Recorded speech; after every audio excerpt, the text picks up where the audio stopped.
I'm awake.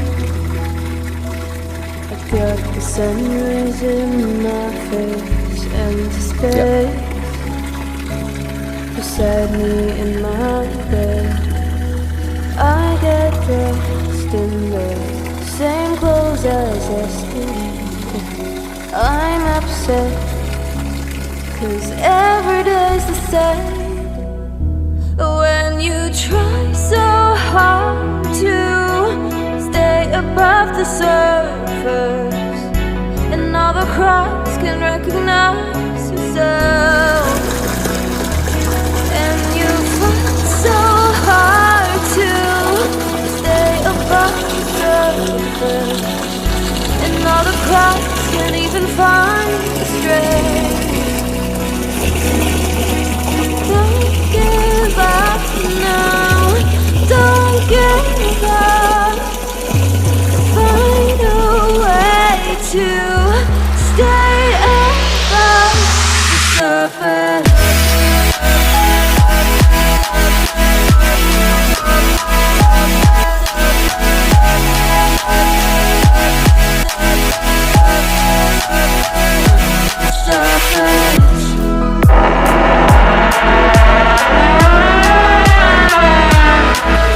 Selamat datang kembali kawan-kawan dari dunia lain. Apa kabarnya semuanya? Kali ini kita bakalan bahas salah satu hal yang mungkin kalian yang ngikutin channel ini salah satu topik utama ya, yaitu gimana caranya aura rilis, mengeluarkan aura kita atau meningkatkan aura pengasihan kita. Karena pengasihan itu bukan hanya antara tentang pria dan wanita, tapi pengasihan itu pada dasarnya adalah segala hal sesuatu yang bikin kita lebih dicintai banyak orang, seperti itu. Nah, cara dicintai banyak orang banyak sekali. Bisa dengan perbuatan baik, bisa dengan sikap kita yang baik, bisa dengan kita jaga adab dan lain sebagainya, atau yang paling gampang dengan menjilat, itu paling gampang itu. Jadi penjilat itu paling gampang, tapi tidak saya sarankan seperti itu. Nah, tapi karena channel ini adalah salah satu channel yang nge-share paranormal ya, yang nge-share metode-metode dan laku-laku paranormal, maka dari itu saya akan mengulasnya dari sisi spiritual yang lain, yaitu dengan cara kita, ya mungkin kalian pernah dengar yang namanya sendang-sendang atau sumber-sumber mata air keramat. Contohnya adalah yang di belakang saya ini. Ini dia. Nah, salah satu ini adalah cai kahuripan atau air kahuripan, adanya di Gunung Salak. Kenapa kita melakukan konten ini di sini? Ya karena saya mau langsung ada di sini aja, langsung berinteraksi dengan alamnya, menunjukkan sumbernya. Dan kemudian saya yakin lah di setiap daerah pasti ada yang namanya sumber air tirta amerta atau sumber air kehidupan. Itu fungsinya banyak sekali. Fungsinya bisa untuk pengobatan, ada yang untuk memang khusus pengasihan, ada yang untuk apalagi ya, ruwat biasanya, ada yang untuk ruwat atau air gejayan atau air kejayaan. Ini bisa untuk ibaratnya kalau Anda punya hajat yang berhubungan dengan kejayaan, ini biasanya bisa. Nah, aura rilis yang ada di sumber-sumber air seperti ini kok bisa sih? Kenapa? Ya karena Tuhan Allah biasanya memberikan fadilah tertentu ibaratnya di tempat-tempat tertentu. Jadi tempat-tempat seperti ini, contohnya adalah Cai Kahuripan ini, diberikan fadilah oleh Tuhan, oleh Allah, untuk ada yang tadi ya saya jelaskan untuk pengobatan dan lain sebagainya. Tapi saya di sini akan share dengan kalian. Mungkin saya pernah share yang tentang mandi kembang ya. Mandi kembang, kalau Anda lupa, ada di atas ini saya taruh videonya. Nah, ada beberapa adab yang harus dijaga kalau kita melakukan mandi ritual. Mandi ritual ada hal yang harus dijaga karena buat Anda yang mempunyai mata batin yang tajam, kita bisa lihat ini bukan sumber mata air biasa, tapi di sini juga ada yang menjaga seperti itu. Kalau untuk air kahuripan sendiri, saya udah bahas di perjalanan saya di Gunung Salak. Linknya salah satunya ada di sini. Nanti kalian nonton aja juga. Nah, ada tata cara tertentu, yaitu dengan beberapa apa ya ibaratnya ya, beberapa hal. Apa itu? Apa itu beberapa hal? Saya udah di sini. Ini khususnya yang di sini ya. Khususnya yang di sini. Ini ada dupa. Ada dupa 3. Kenapa dupa ini 3? Karena ini adalah alam bawah. Kemudian ini adalah alam Mayapada, dan ini adalah Marcapada, dan ini adalah alam Mayapada. Ibaratnya ini adalah untuk alam bawah, alam manusia, dan alam para dewa. Semuanya kita buka dengan 3 ini, tiga dupa ini. Kita buka apa ya? Kita buka energinya, ibaratnya kita minta energinya ke mereka. Nah, kemudian kalau di sini ya, kalau di air kahuripan ini saya punya satu yang spesial. Ini adalah sirih, kapur sirih. Jadi ya, kalau orang zaman dulu ini suka apa ya? Suka sirih-sirih seperti ini, kemudian dikunyah, nyirih itu loh. Sekarang udah jarang ya. Nah, seperti ini, sirihnya seperti ini. Kemudian yang nggak kalah pentingnya, yang biasa saya pakai dimanapun saya berada, itu adalah pastinya ya ini, bunga atau kembang. Nah, seperti ini. Banyak ini di sini. Cuman saya tunjukin sebagian aja. Nah, tata cara mandi untuk hajat-hajat tertentu sendiri ada bermacam-macam ya, ada bermacam-macam. Tapi saya rangkum lah buat Anda yang mungkin ingin melakukan perjalanan-perjalanan spiritual dan supranatural. Saya share sedikit metode. Mungkin yang baru ya, kalau yang udah sering, udah jago lah, udah aman lah itu. Ini ya, share baru ya. Yang pertama saya pesankan kepada Anda. Yang pertama adalah Anda membuka energi yang ada di sekitar tempat ini. Dengan apa?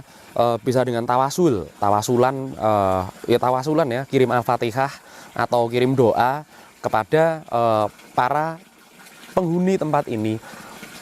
Penghuni itu belum tentu hanya makhluk gaib loh ya. Bahkan ini batu-batu, kemudian tanaman-tanaman yang ada seperti ini juga merupakan penghuni tempat ini, dan mereka nggak kalah berkahnya sama sama makhluk-makhluk yang nggak terlihat. Ya, mereka juga punya keberkahan tersendiri lah ya. Nah, kemudian setelah Anda melakukan tawasul atau pembukaan ibaratnya pembukaan energi ya di tempat ini, kemudian Anda siapkan perlengkapan Anda, baik itu dupa, kembang maupun lain sebagainya. Nah, kemudian biasanya ini kalau saya mandi di tempat seperti ini, maka saya nggak akan pakai pakaian, bukan hanya pakaian ya, saya nggak akan pakai apa-apa di badan saya, bener-bener polos, telanjang, nggak pakai apa-apa. Itu akan ibaratnya kalau saya sendiri ya, ini kepercayaan sendiri, ini tips juga buat Anda. Ini akan membuat saya lebih merasa menyatu dengan alam itu. Benar-benar saya merasa penyatuannya, kemudian tanpa terganggu oleh baju atau celana atau apapun itu ya, nggak akan terganggu penyatuan energinya, seperti itu. Kemudian yang ketiga biasanya setelah saya mandi biasanya saya nggak akan keringkan dengan handuk. Saya biarkan air itu kering sendiri, karena filosofinya ya kalau kita udah pakai air yang ibaratnya air yang bertuah, air yang berkhasiat seperti ini, kemudian kita keringkan ya, maka filosofinya adalah cepat mengering pula tuahnya yang ada pada diri kita, seperti itu. Itu filosofi saja sih, tidak harus dipercaya. Dan kemudian yang paling saya hindari, ini di sungai, di mata air, atau dimanapun, jangan pernah buang pakaian bekas Anda. Tahu nggak, itu ngotorin alam loh. Beberapa kali saya lihat kan, orang yang buang celana dalam, buang baju, buang apa, itu sumber mata air. Kemudian ada yang dibuang di sungai. Kalau setahu saya ya, larungan atau buang pakaian itu hanya di laut. Nggak bisa kalau kita buang di sungai atau di mata air seperti ini, itu mengotori alam kalau saya bilang. Tolong kalian juga perhatikan alam sekitar seperti itu. Nah, apalagi ya selain itu ya, kering sendiri, biar kering sendiri. Kemudian yang terakhir adalah setelah Anda mandi, ini biasanya yang orang lupa. Setelah Anda mandi atau Anda ritual di sini, biasanya orang itu main ngacir pergi aja. Nah, padahal sebenarnya ya kalau menurut saya alangkah baiknya kalau kita kembali berpamitan. Kita datang, kita salam, kemudian kita pulang, kita juga uluk salam. Ya, sama lah seperti kalau kita bertamu ke rumahnya orang, seperti itu. Karena bagi saya sekali lagi tempat-tempat seperti ini kita bertamu di alam, baik yang kelihatan maupun yang tidak terlihat. Makhluk-makhluk itu ada loh, makanya jangan remehkan ya yang seperti itu. Kita ambil dulu ya sejenak ya, ambil gambar dulu sejenak di sini. Sama saya jelaskan sedikit bagaimana tata cara yang ada di air kahuripan ini seperti apa. Oke, langsung aja ya. Oke, sebentar. Nah, ini adalah sumber mata airnya.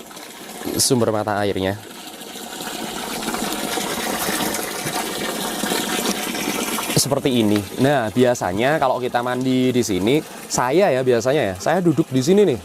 Saya duduk di batu ini. Karena saya percaya kalau batu ini nggak dipindah ya. Batu ini emang ada di sini dari dulu katanya. Karena perawat-perawat di sini ibaratnya tidak memindahkan apapun dari sini, ya dirawat aja. Jadi kalau zaman dulu saya percaya bahwa tempat ini ya itu adalah tempat duduknya. Begitu duduk kemudian diguyur pakai air dari sumbernya airnya dari situ. Nah, ini agak keren nih tempatnya, hutan bambu. Tapi ya amit-amit ya, selama saya mandi di sini, saya belum pernah ketemu binatang buas atau ular. Biasanya kan kalau hutan bambu ini biasanya ular ya, paling ada beberapa monyet yang biasanya datang turun ke sini. Nah, lanjut ya, tata caranya adalah biasanya saya zoom ya, ini adalah batu di depan sini adalah batu yang saya percaya bahwa ada penghuni gaibnya di situ. Nah, kemudian saya biasanya akan memberikan atau menyalakan dupa. Tuh bisa kita lihat ya, ada dupa di situ. Nah, biasanya saya akan menyalakan dupa ke situ dan saya akan menaruh yang tadi kita sirih, biasanya saya taruh situ juga. Nah, kemudian setelah itu saya akan memakai bunganya di mana? Nah, bunganya biasanya saya akan pakai di aliran air itu kan bisa kita lihat bahwa ibaratnya ini ya, bambunya ini berlobang. Nah, bambunya berlobang ini adalah tempat untuk memasukkan bunga. Nah, bunga saya masukkan ke situ, kemudian air yang bercampur dengan bunga itu akan saya pakai mandi. Jadi bunganya juga akan ke saya, seperti itu biasanya. Nah, karena saya mandinya bener-bener nggak pakai pakaian apapun, saya cut dulu ya. Saya mau mandi dulu karena saya emang belum mandi nih. Ini pagi-pagi saya mau keliling sama Kang Denny. Nah, ini saya belum mandi. Kita mandi dulu, kita ritual dulu. Habis itu kita bakalan menelusuri ada apa di Arca-Domas. Yuk, langsung aja. Nah, oke, kita udah di bawah ya. Dupanya udah menyala. Kemudian saya udah buka ini. Saya akan tunjukkan di mana saya biasanya naruh ini seperti apa. Kita lihat yuk. Kita taruh dulu ya dupanya. Kemudian kita langsung mandi habis ini. Oke, kita uluk salam dulu.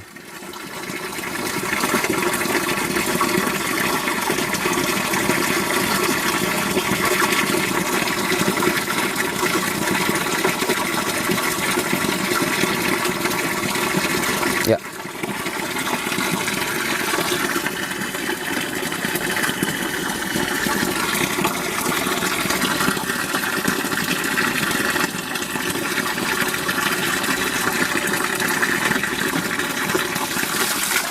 Saya mau tebar bunga dulu di sini.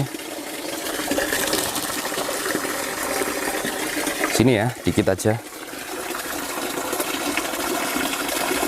Nah, ini dia. Coba saya tunjukin dulu.